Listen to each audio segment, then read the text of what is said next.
Alright, so check it out. This is THOMASGOTMILK back with another video. For this video, we're going to be covering the strength attribute in NBA 2K22. Now what it's pretty much going to do is it's going to determine who wins a contact battle and helps dictate how successful a player will be when backing down or being backed down on the post with or without the ball. So what I'm going to go ahead and do is I'm going to go ahead and show y'all clips of a couple contact battles and show y'all the difference of how strength affects your player in those situations. Now the first contact battle we're going to look at is backdowns.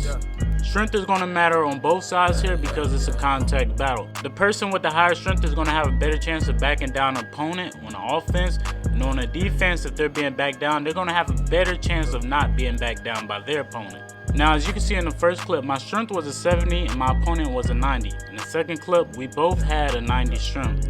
Third clip, I had a 90 strength and my opponent had a 70 strength. And you could tell the difference between the three. Now another thing you gotta remember is when it comes to doing these backdowns, interior defense is also gonna help with this situation. They both work together. So I'm gonna go ahead and drop these two clips. I'll be showing you the difference between having the same strength and having a 60 interior defense and having the same strength against having a 90 interior defense. And once again, you'll be able to tell the difference between the two. So when it comes to using strength against the backdowns and things like that, interior defense is also going to help with the situation. So pretty much with being backed down in a post, you always want to make sure you have somewhat of a good strength and interior defense to stop it. Now when it comes to the rebounds, using strength is going to be important too.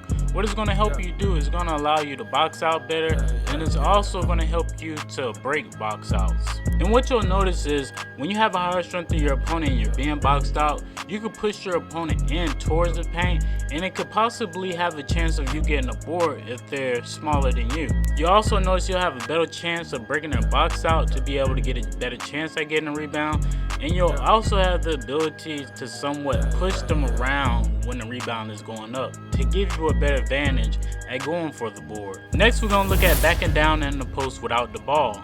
Now the main thing you're going to notice here is when you're trying to back down in those situations, when you have a higher strength, you're pretty much going to have a better chance of getting that ball because you're going to be able to push your opponent out the way. As you can see, a 90 strength versus a 70 strength, you're pretty much going to have somewhat movement to be able to get in position to get the ball down low. Now both at the same strength, it's going to be a battle for you to be able to get that ball down low. Your opponent's pretty much going to be able to push you out of the position, wrap up with you. It's just going to be more difficult for you to back down your opponent. Now this also deals with interior defense too because you're going down in the post. So those are a couple contact battles when it comes to strength.